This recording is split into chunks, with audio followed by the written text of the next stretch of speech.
Hello, true crime fans. Welcome back to For Criming Out Loud and our bedtime series called Crime Me to Sleep. We've been reading While Idaho Slept, and this is the 14th episode. So if you are new here, make sure you subscribe and go back into the playlist and start the book from the very beginning. Let's get into episode 14 of While Idaho Slept. Chapter 57. The spring after the murders, Madison Mogan's family wanted to find a meaningful way to celebrate her birthday. Through social media, they encouraged the renaming of May 25th as Maddie May Day and urged those who had been following her case to commit random acts of kindness. Pay for a stranger's coffee, mow a neighbor's lawn, the family's website suggested. There was a photo of Maddie in a pink dress, one hand gently playing with her hair as she stared into the lens. She looked like a portrait in a museum, painted in a time that already seemed long ago. The family wanted people to remember the joy of Maddie's life, not the violence that had taken her.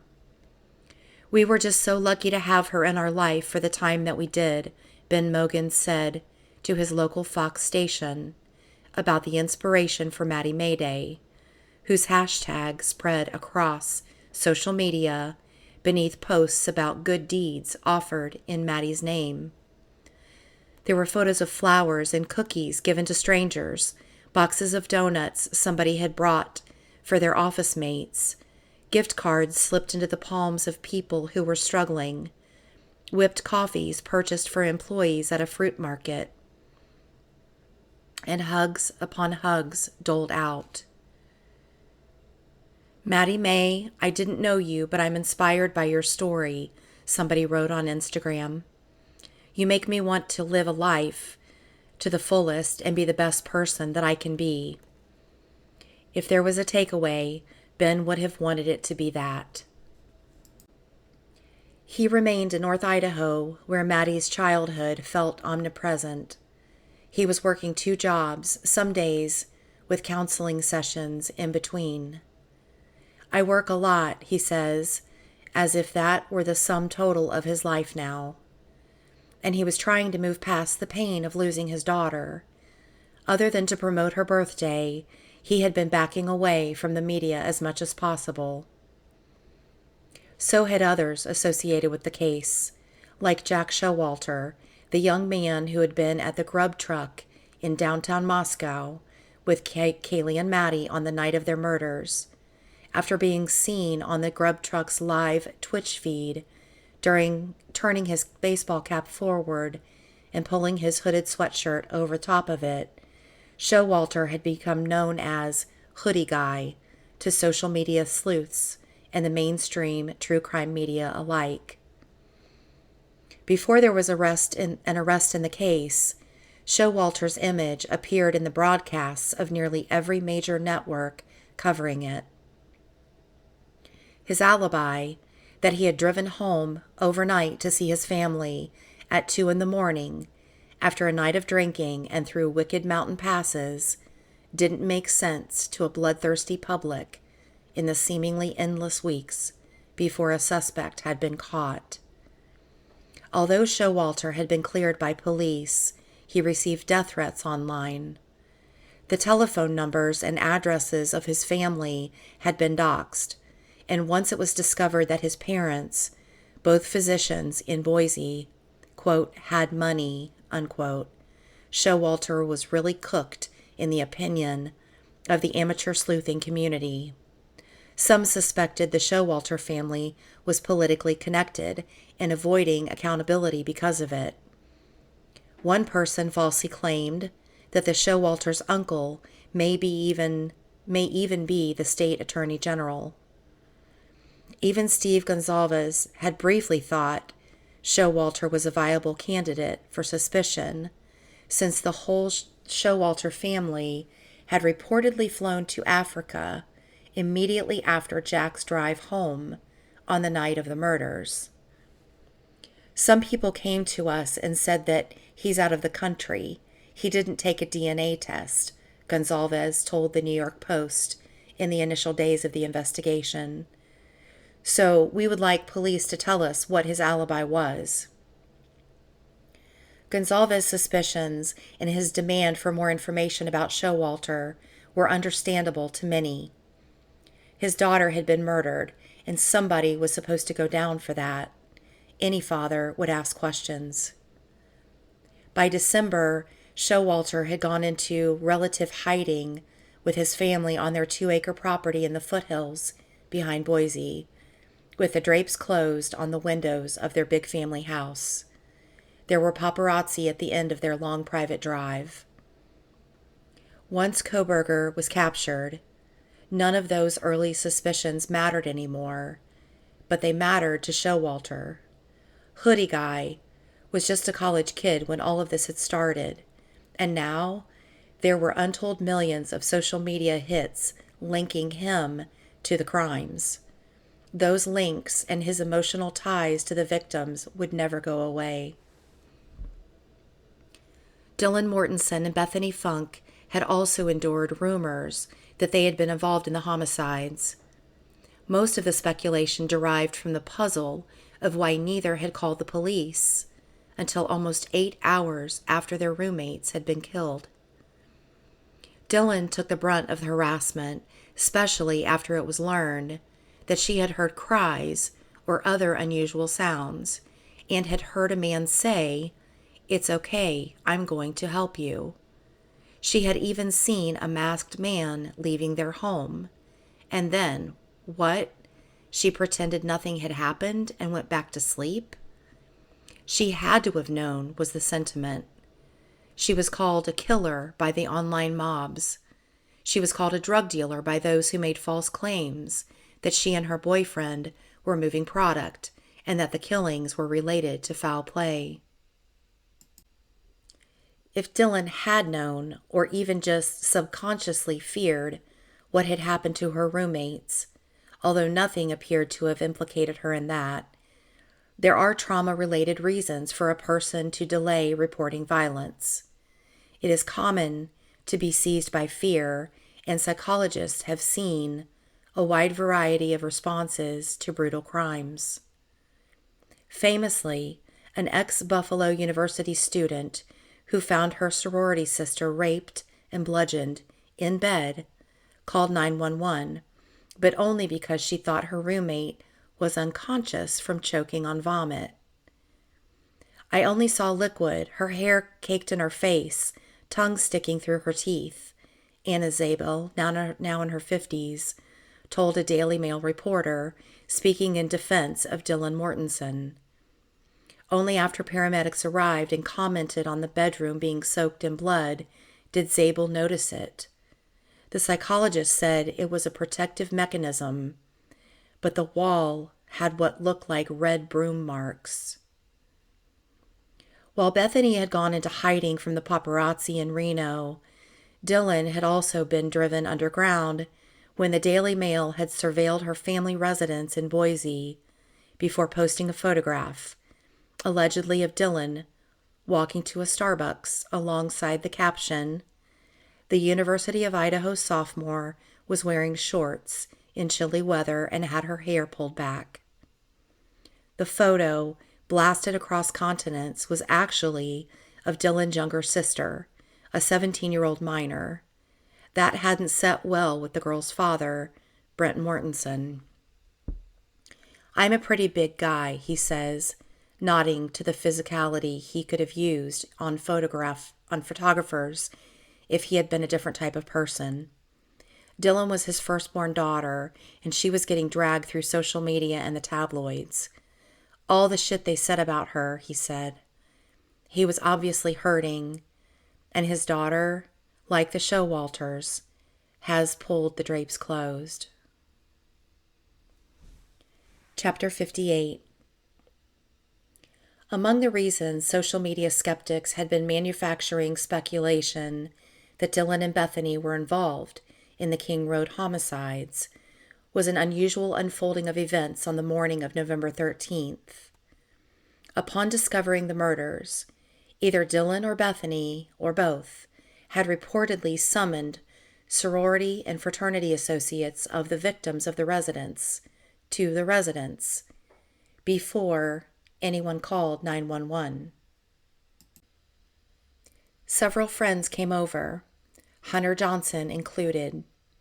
Eventually, it was apparently Hunter who called 911 and reported one or more homicides, although the 911 terminology of unconscious person was the placeholder phrasing that the Moscow Police Department used until death was confirmed.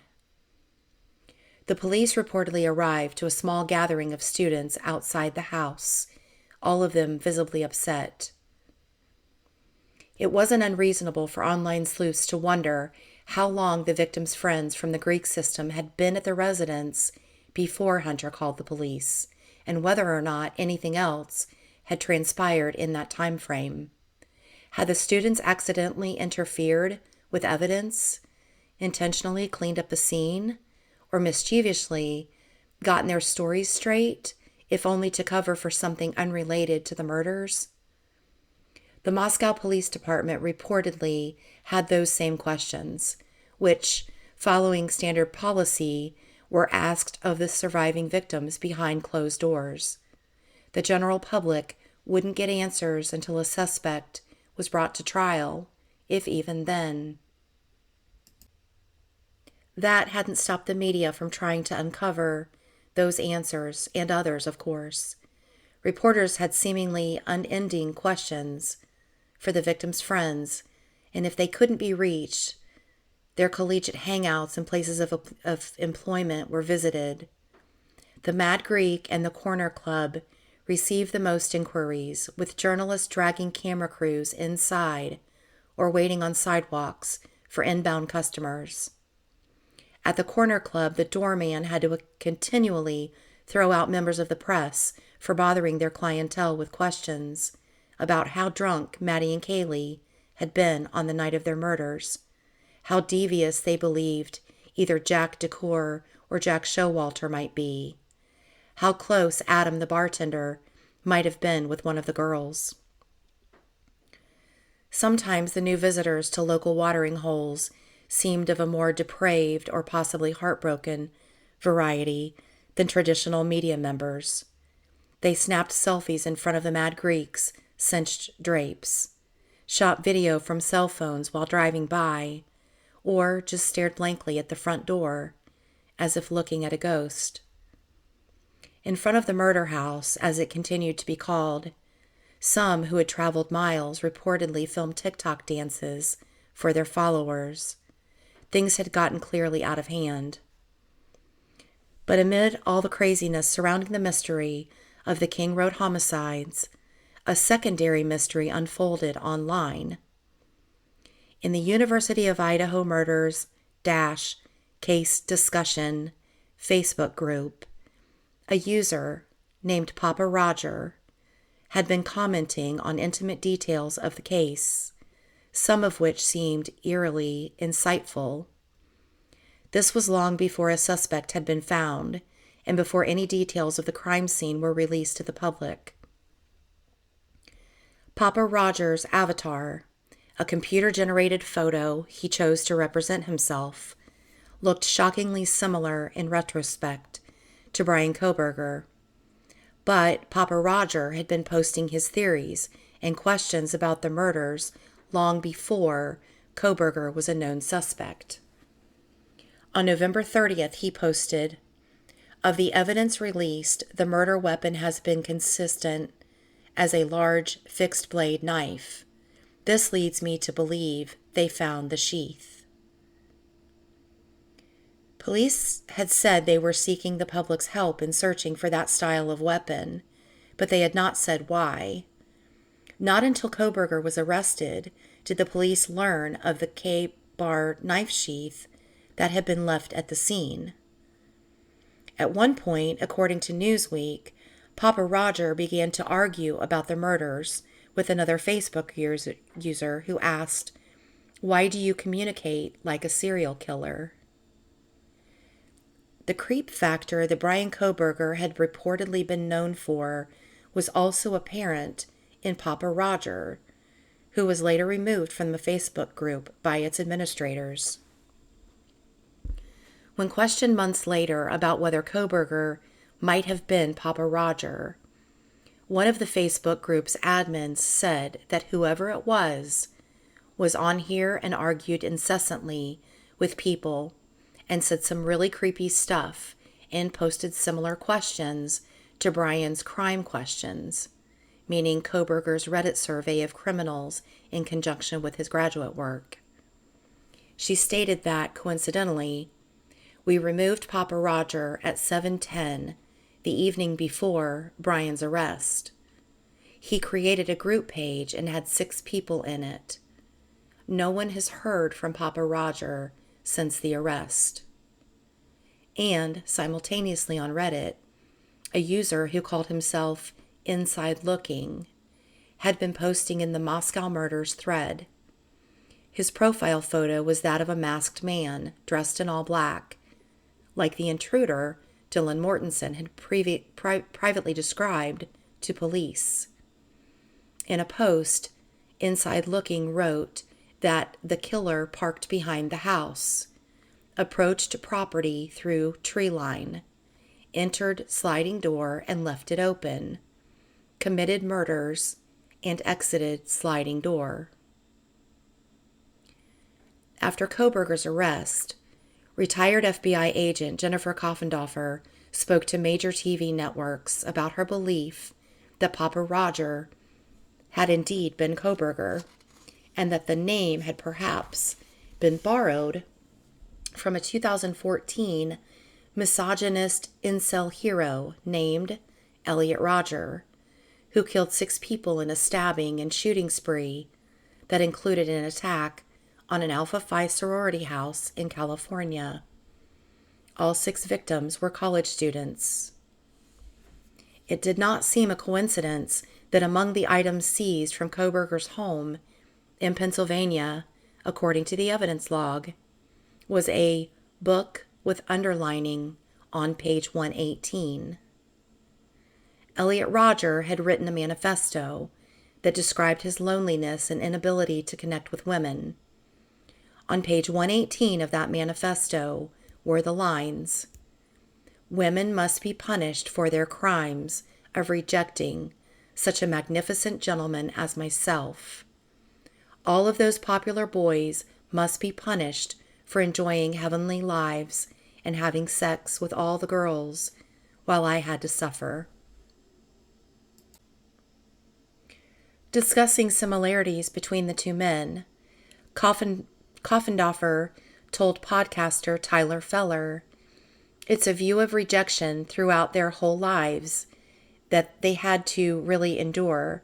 And I say endure because that's how I believe it felt to Elliot and possibly to Brian as well." Some question whether the real murderer would be bold enough to get on social media forums that followed his crimes. Koffendorfer responded on Twitter, "He drove his own car, carried his phone, and didn't clip in his sheath tight enough, so I do believe he could leave a digital trail. He was a hot mess. Intelligence with no common sense equals a criminal bound to be caught." And the BTK killer, whom Kohberger had studied at DeSales under Catherine Ramsland, had behaved similarly, taunting the police through letters written to his local news agencies. The possibility that Papa Roger and Inside Looking were Brian Kohberger in digital disguise had become more interesting to audiences than yet another photo of the Corner Club bar. So there you have it for episode 14 of While Idaho Slept. If you're enjoying this new bedtime book series so far, please make sure to hit the like button and subscribe. Also, if there is a true crime book out there that you would love to hear, let me know in the comments below. Thank you guys so much for being here. Truly appreciate your support. Until next time, good night.